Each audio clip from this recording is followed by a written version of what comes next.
expression, "time will tell," may strike you as a bit of a cliche, but that doesn't mean it isn't true, which brings us to the respected historians our Rocca has been talking to.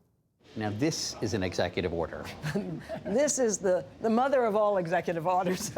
Visit Washington's National Archives with Pulitzer Prize-winning historian Doris Kearns Goodwin, and you'll see just how excited she gets by the past. I've never seen it before. Oh, wow. I love that you just jumped up and down. That's awesome. This is the Emancipation Proclamation, President Abraham Lincoln's Civil War order freeing slaves held in Confederate states. Abraham Lincoln was worried because that morning he had shaken hundreds of hands. So when he went to sign his name, his own hand was numb and shaking. He put down the pen. He said, "If ever my soul were in an act, it is in this act.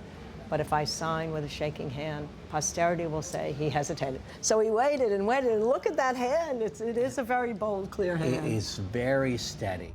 Of course, these days, steady doesn't exactly describe the nation's mood. People will come up to me and say, "Can you please tell me that these are not the worst of times?" People do want to have some history, and I can assure them that we've been through far worse times before. What person or period would you recommend that people read about for context? I think the best context to what's happening now, and really what produced Trump's election, is to look back at the turn of the 20th century. What you had then, so much like we have now, you had an industrial revolution that shook up the economy, much as globalization and the tech revolution have done today. This copy was put on display at the Patent Office for 30 years. I'm not a historian. I'm not a great scholar. I'm not a scholar at all. But roam through the archives with David Rubenstein, and he turns into a veritable tour guide. Does anybody have a question for David Rubenstein about the Declaration of Independence? This is not the original. That is the original. You're kidding me. That is it. Oh, Mick. And which way to the Magna Carta?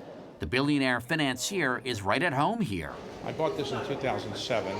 Yes, that's his name on the gallery housing his personal copy of the Magna Carta, the 13th century English charter establishing the principle that everyone is subject to the law and guaranteeing rights to individuals. We want the right of habeas corpus. We want the right to trial by jury. It's on permanent loan at the archives.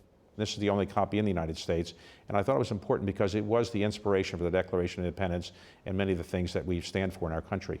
Rubenstein, the co-founder and co-chairman of the Carlyle Group, has cut checks for more than $200 million, not just for historic documents, but to preserve sites like Jefferson's Monticello, and to restore the Washington Monument after it was damaged in a 2011 earthquake. I'm now in a position to give back to my country, and that's what I've tried to do through what I call patriotic philanthropy. Try to remind people of the history and heritage of our country, the good and the bad.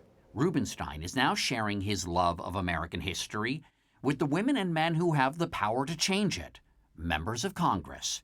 Over the last 6 years, he's invited lawmakers to the Library of Congress to hear him interview eminent historians about great leaders.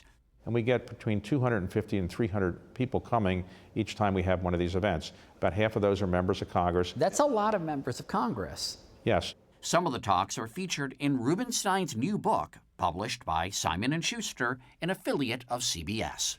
What we've learned over thousands of years is that history repeats itself. And if you can find the solutions that people came up with or the mistakes they made in trying to deal with these problems, you're probably going to avoid some of the mistakes that people made in the past. Honor was very important. It's in our basic documents. We don't talk much about honor anymore. What is it? That's a good question. I'd say it's doing what we know is right for the betterment of our country. Historian David McCullough has won Pulitzers writing about two presidents he sees as exemplars of honor, Harry Truman and John Adams. It must help you as a writer to move through the spaces. Oh, absolutely. You'd have to. Just strolling through New York's Mount Vernon Hotel Museum, a property once owned by Adams's daughter, brought out the song and dance man in McCullough. Strolling with my girlie when the dew is fairly early in the morning. This may be the end of both of us. Adams is Still underrated, still underappreciated. There's no statue, no memorial to John Adams in Washington. First founding father who became president, who never owned a slave. Never, and On that's purpose. right. And that's a big deal, right? You bet it is. Adams wasn't perfect. For one thing, he signed into law the Alien and Sedition Acts, some of the harshest anti-immigrant and censorship measures in the nation's history. But our historians say the tendency to fixate on the flaws of past leaders is blinding us to their larger accomplishments. We can look back at Abraham Lincoln and say he didn't believe in intermarriage, or he didn't believe that blacks should have the right to vote. And of course you wish he didn't believe that way. But he also did the Emancipation Proclamation. We can look at FDR and say it will be forever a stain on his legacy about not letting more Jewish refugees into the country, incarcerating the Japanese Americans. And yet he won the Allied victory in World War II. He got us through the Depression. We're so anxious to see the imperfections of the past that we're forgetting the good things of the past, and then they no longer can teach us anything. To use modern parlance, you can't cancel the past. You can't cancel the past. As for the present, David McCullough says it's not too soon to evaluate the current commander-in-chief. How do you think history is going to judge President Trump? Very badly. It's self-evident in our own time. We don't have to wait for history. It's the most disappointing and grotesque image of the presidency in our whole story, our whole history. Never have we had more right to be very concerned. But David Rubenstein isn't ready to render a verdict on President Trump. I think it's too early to say how any president will be judged because you have to wait till their term is over. Looking at the current field of Democratic challengers, Doris Kearns Goodwin is concerned with how we choose the next president.